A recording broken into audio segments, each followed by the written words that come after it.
Series की starting में हम देखते हैं कि हमारे मेन हीरो यान काई की फाइट उसी के सेक्ट के कुछ डिसाइपल के साथ हो रही थी, जहां हर कोई यान काई को काफी बुरी तरह से पीट रहा होता है। और वहीं दूसरी ओर इन फाइट्स में कोई यान काई की परफॉर्मेंस को नोट डाउन भी कर रहा था।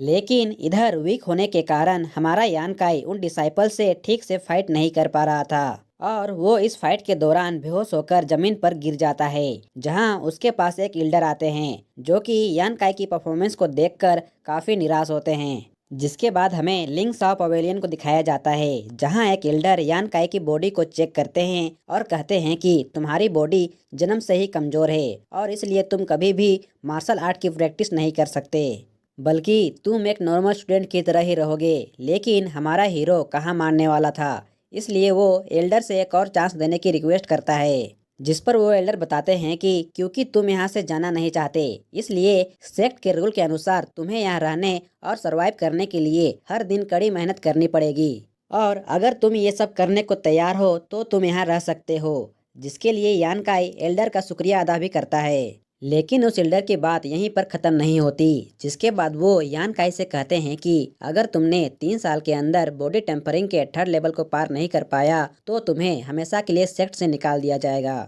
यह सुनकर तो यान काई काफी खुश होता है कि चलो कम से कम उसके पास 3 साल तो हैं, और वो एल्डर से कहता है कि अगर मैं 3 साल के अंदर बॉडी टेम्परिंग के 3rd लेवल को पार नहीं कर पाया तो मैं खुद यहाँ से चला जाऊंगा। जिसके बाद हम एक दूसरी जगह का सीन देखते हैं, जहां कोई यान काई को फाइट के लिए चैलेंज करता है, जहां यान काई बताता है कि वो बॉडी टेम्परिंग के 3rd लेवल पर है। वहीं दूसरी तरफ वो बंदा जिसका नाम जाव होता है वो कहता है कि वो बॉडी टेम्परिंग के 5th लेवल पर है।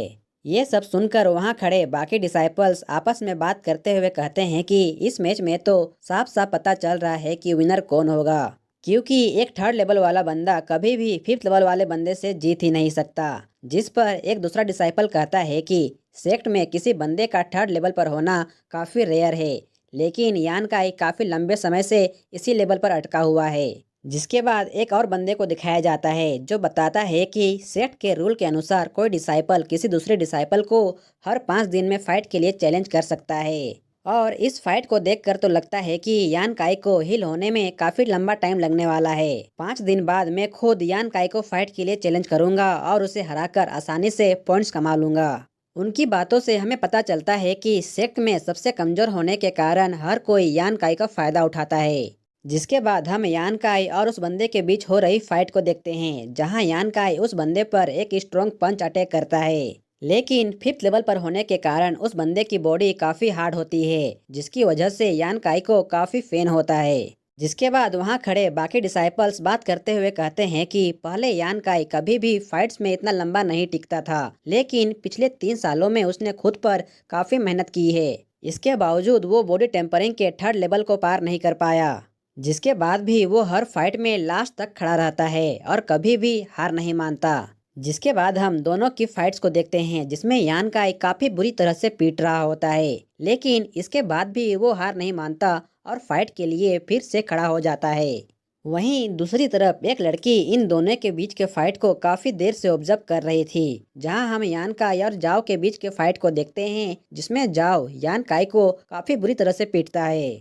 उनकी फाइट्स को देखकर वहां खड़े बाकी डिसाइपल्स आपस में बेट लगाने लगते हैं कि यान काई और इस मैच में कितनी देर टिक सकता है। इतनी मार खाने के बाद भी हमारा यान काई फिर से फाइट के लिए खड़ा हो जाता है और इस बार वो जाओ को काफी अच्छी टक्कर देता है, लेकिन इसके बाद भी जाओ यान काई को काफी बुरी तरह से हिट करता है, जिसकी वजह से इस बार यान काई के मुंह से ब्लड भी आने लगता है। जिसके बाद हम जाओ को देखते हैं जो कि इस मैच को जीतने की खुशी में सेलिब्रेट करने लगता है, लेकिन इस बार भी यान काई फिर से खड़ा हो जाता है, जिसे देखकर इस बार जाओ को तो काफी गुस्सा आता है और वो इस बार काफी अग्रेसिव तरीके से यान काई पर अटैक करता है। जिसके बाद हम उसी लड़की को देखते हैं जो कहती है कि हर 5 दिनों में कोई ना कोई यान काई को फाइट के लिए चैलेंज करता है, लेकिन इसके बाद भी इसने खुद को इन 3 सालों में काफी इम्प्रूव किया है। ये इसका 148वां मैच है और ये हर मैच में हारा है। जिसके बाद हम यांग काई को देखते हैं जो कि जाओ पर एक पावरफुल किक मारता है, लेकिन यह देखकर बाकी डिसाइपल्स जाओ को यांग काई से हारने के लिए चिढ़ाने लगते हैं। जो बात जाओ को काफी बुरी लगती है और वो इस बार यांग काई को काफी बुरी तरह से पीटना शुरू कर देता है और यान काई को हार मानने के लिए फोर्स भी करता है। लेकिन हमारे हीरो यान काई ने अभी तक हार नहीं मानी है और इस बार भी वो जाओ पर अटैक करने जाता है। लेकिन इस बार जाओ यान काई को खुद से दूर कर देता है।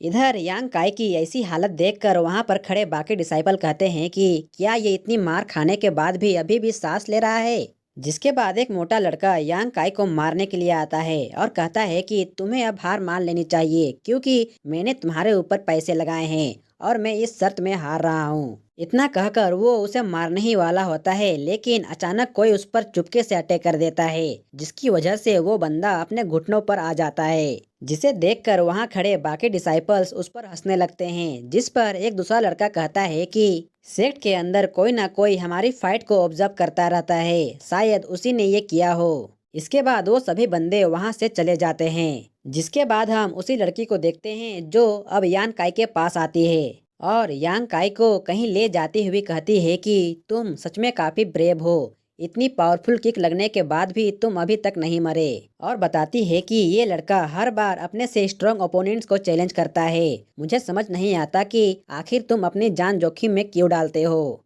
जिसके बाद वो लड़की उसके हाथों में कोई मेडिसिन देती है और वहाँ से चली जाती है। जिसके बाद हमारे हीरो यान काई को दिखाया जाता है जिसको कि अब होश आ चुका है।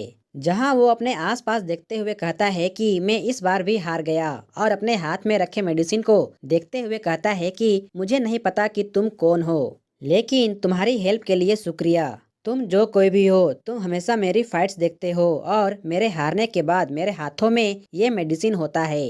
इसके बाद यान काई वापस खड़े होते हुए कहता है कि एक दिन मैं बहुत स्ट्रॉन्ग बनूंगा और तुम्हें मुझ पर प्राउड होगा।